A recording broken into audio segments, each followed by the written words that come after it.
अध्याय 4 था। ओम नमो आदेश या अध्यायामध्ये आपण अष्टभैरव चामुंडा यान वश घेण्यासाठी निघाले मच्छिंद्रनाथ।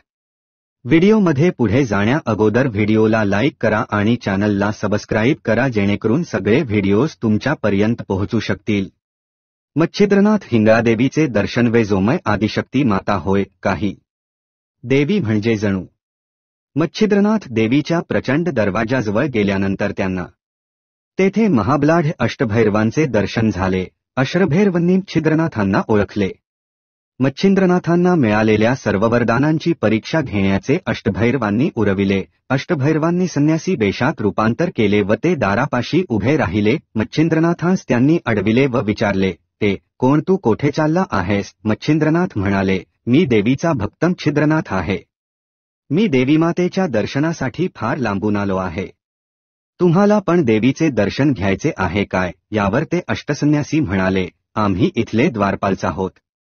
आम्ही कोणत्याही माणसाला असे तसे आत जाऊच देत नाही।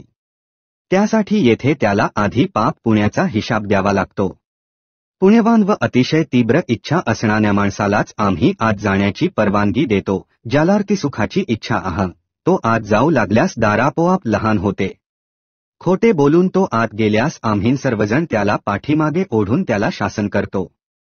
त्यामुळे तुम्ही स्वतःची सर्व कर्मे सांगा व नंतर आत प्रवेश करा।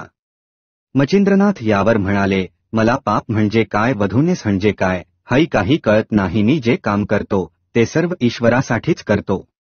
मी पाप पुण्याला अजिबातच शिवत नाही। हे ऐकल्यावर अष्टभैरवांना आश्चर्य वाटले।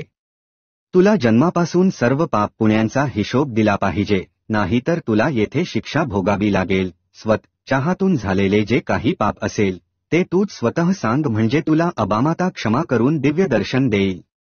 मच्छिंद्रनाथ म्हणाले, माझ्या अवताराचा मूळ उद्देश तर प्राण्यांना कठोर शासन करणे आहे। तुमच्यासारख्या क्षुद्रांना तर मी क्षणार्धात शासन करू शकेन। तुम्ही कोण सांगणार मला पाप पुण्याचा हिशेब द्यायला? मच्छिंद्रनाथांचे हे जोशपूर्ण उत्तर ऐकून अष्टभैरवांच्या तळपायाची आग मस्तकाला पोहोचली। आपापली नानाविध खरे घेऊन ते युद्धास तयार झाले। मच्छिंद्रनाथांनी गुरुदेवदत्त म्हणून हातात भस्म घेतले व ते मंत्रून ते म्हणाले, हाय सर्वदेवांनो, मला तुम्ही सर्वजण मिळून सहाय्य करावे। ते दिव्यमंतरलेले भस्म तेथील 10 दिशांना फेकून दिले। त्यानंतर मच्छिंद्रनाथांनी वज्रपंजर प्रयोग म्हणून ती विभूती आपल्या कपाळी लावली। त्यांचे ते शरीर क्षणार्धात वज्ञाहन कठीण झाले। मच्छिंद्रनाथांना आपले शरीर हनुमानाप्रमाणे भासू लागले। ते भैरवांना म्हणाले, अरे, माझ्याशी युद्ध करण्यास का भीता? हिम्मत असेल तर या मैदानात जर तुम्ही केले, नाहीत तर तुम्हाला तुमच्या आईवडिलांची शपथ आहे, युद्धास सामोरे या, नाहीतर विहिरीत जीव समर्पण करा।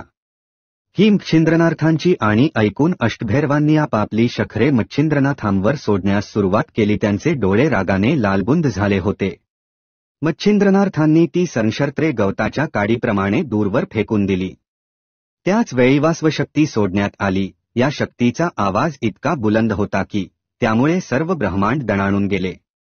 हा आवाज अंबामातेच्या कानी पडला।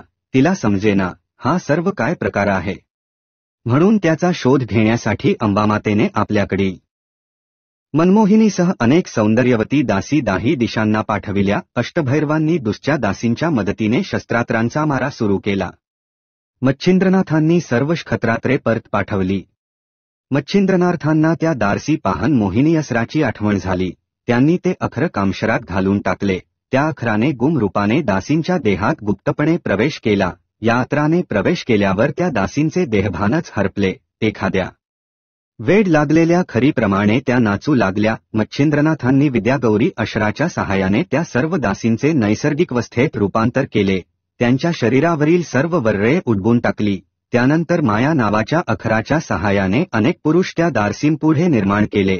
त्या सर्व दासींना सरण अखराच्या सहाय्याने स्मरण आले, आपण एमर्गिक अस्थे नसून अनेक पुरुष आपल्यासमोर उभे आहेत असे पाहिल्यावर त्या मिळेल त्या बाटेने पळत सुटल्या। त्या पळत असताना अत्यवस्थ अधमेले झालेले भैरव अंबेने पाहिले। त्यानंतर त्या भगवतीस बळ आल्या। त्या ससबेंदासी नैसर्गिक अवस्थेत होत्या। त्यांची ही अवस्था पाहून अंबामातेस वाईट वाटले। त्यांनी त्या सर्व दासींना याबद्दल विचारले, हे माते, आमच्या सर्वाचे पुण्य कमी आल्याने आम्हाला हे सर्व काही सोसावे लागत आहे. त्या अष्टभैरवांशी खेळण्याच्या जोगीनेच आमची ही केविलवाणी अवस्था केली आहे. त्यामुळे तुम्ही परत पळा माते, नाही तर तुमच्यावर पण तो आपले अत्र सोडेल.